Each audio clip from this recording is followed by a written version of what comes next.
Selamat sore Bu Sheila dan teman-teman. Perkenalkan, nama saya Caitlin dari 11.3 absen 2. Nah, pada kesempatan ini saya akan menjelaskan hubungan antar peraturan perundang-undangan.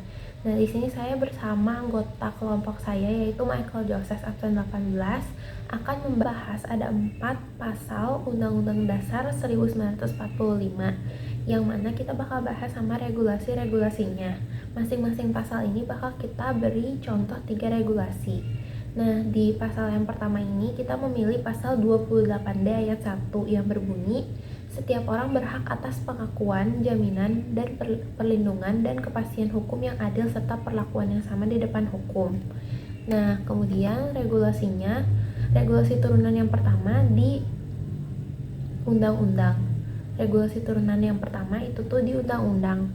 Nah, kita ambil Undang-Undang Nomor 39 Tahun 1999 Pasal 3 Ayat 2 yang berbunyi setiap orang berhak atas pengakuan, jaminan, perlindungan, dan kepastian hukum serta perlakuan yang sama di hadapan hukum. Nah, regulasi turunan yang pertama ini sangat sesuai karena sangat sejalan dengan pasal 28D ayat 1 di mana bunyi pasalnya pun sama antara pasal 28D ayat 1 dengan UU nomor 39 tahun 1999 ini. Nah, kemudian di regulasi turunan yang kedua kita ambil dari peraturan pemerintah. Nah, kita ambil peraturan pemerintah nomor 92 tahun 2015 pasal keempat yang berbunyi menegaskan perlakuan yang adil di hadapan hukum, mengatur bahwa pemerintah harus menjamin agar semua warga mendapatkan hak yang sama di depan hukum tanpa diskriminasi. Nah, regulasi turunan yang kedua ini sesuai dengan pasal 28D ayat 1 karena kedua aturan ini menekankan pentingnya kesetaraan hukum dan anti diskriminasi dalam perlindungan hukum, mendukung pelaksanaan hak atas perlakuan yang adil dan setara di hadapan hukum, serta mencerminkan juga prinsip non-diskriminasi.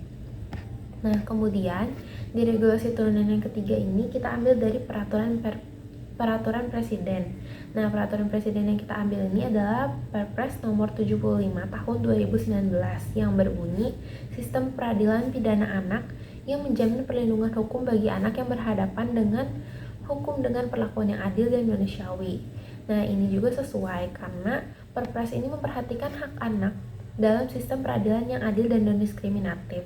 Nah, walaupun dalam Perpres ini tuh lebih fokusnya ke anak, tapi dia tuh sama-sama mendukung sistem peradilan yang adil. Nah, ini menunjukkan bahwa negara mengupayakan kepastian hukum yang adil dan perlakuan yang sama bagi anak-anak, sangat sesuai seperti pada pasal 28D yang menekankan perlakuan yang sama di depan hukum bagi semua orang.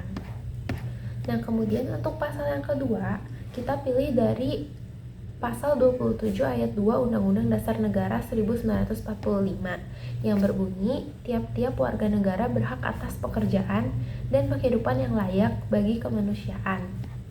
Nah, kemudian kita bakal masuk ke regulasi turunan yang pertama, kita ambil dari undang-undang. Nah, yang kita ambil ini adalah Undang-Undang Nomor 13 Tahun 2003 yang tentang ketenaga kerjaan. Nah, undang-undang ini berbunyi mengatur hak dan kewajiban pekerjaan serta pemberi kerja, jaminan atas upah minimum, waktu kerja, hak cuti, dan perlindungan hak-hak pekerja lainnya. Nah, Undang-Undang Nomor 13 ini sangat sesuai dengan pasal 27 ayat 2 karena undang-undang ini tuh memberikan dasar hukum mengenai hak tenaga kerja atas penghidupan yang layak melalui ketentuan pengupahan, jaminan sosial, dan perlindungan tenaga kerja. Nah, hal ini tuh sejalan dengan semangat pasal 27 ayat 2 yang menegaskan hak warga negara untuk mendapatkan penghidupan yang layak. Nah, kemudian untuk regulasi turunan yang kedua kita ambil dari peraturan pemerintah.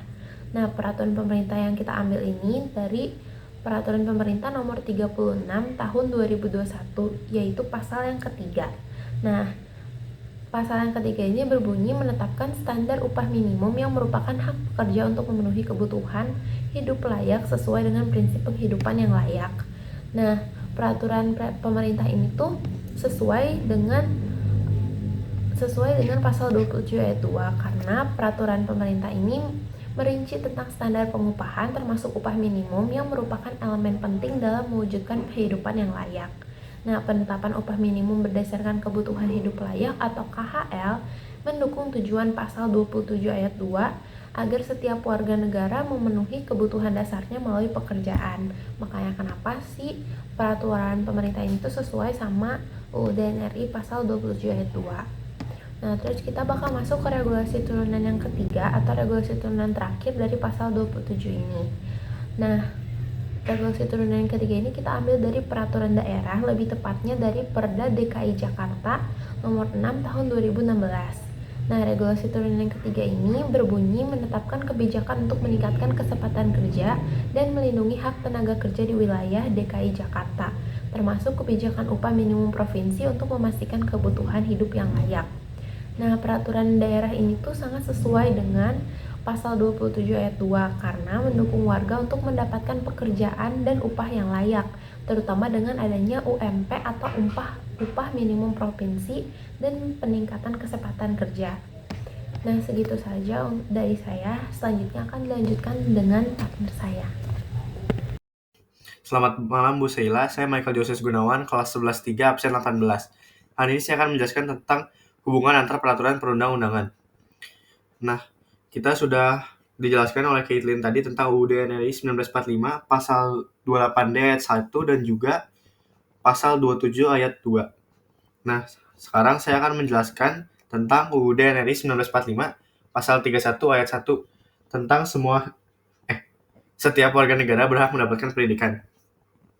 Nah, dimulai dengan regulasi turunan 1 dari Undang-Undang atau UU Nomor 20 Tahun 2003 Pasal 5 Ayat 1 yang berkata menegaskan bahwa setiap warga negara mempunyai hak yang sama untuk memperoleh pendidikan yang bermutu.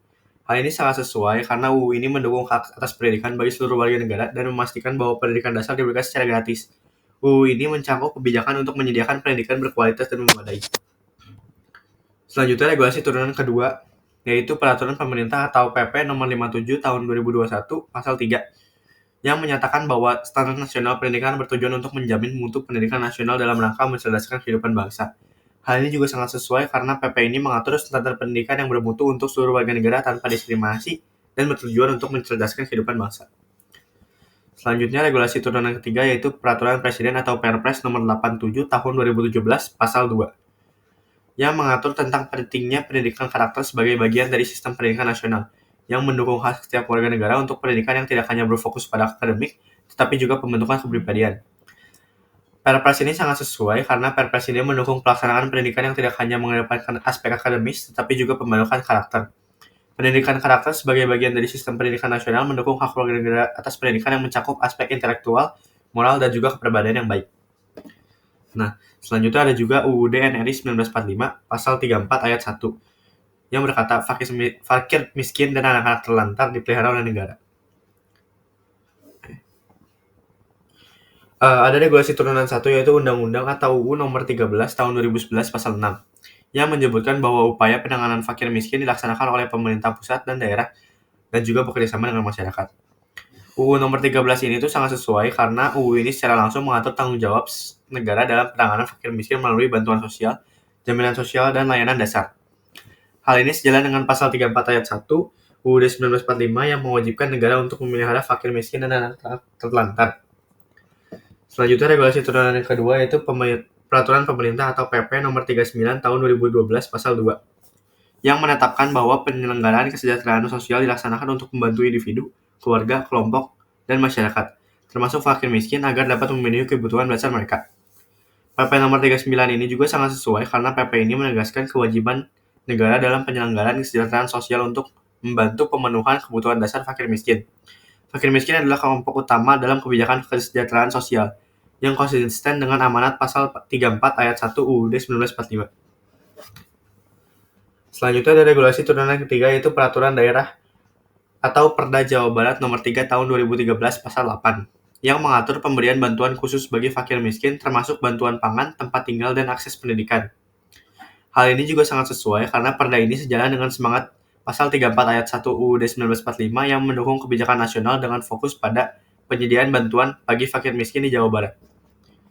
Sekian dan terima kasih sudah mendengarkan presentasi dari kami. Terima kasih.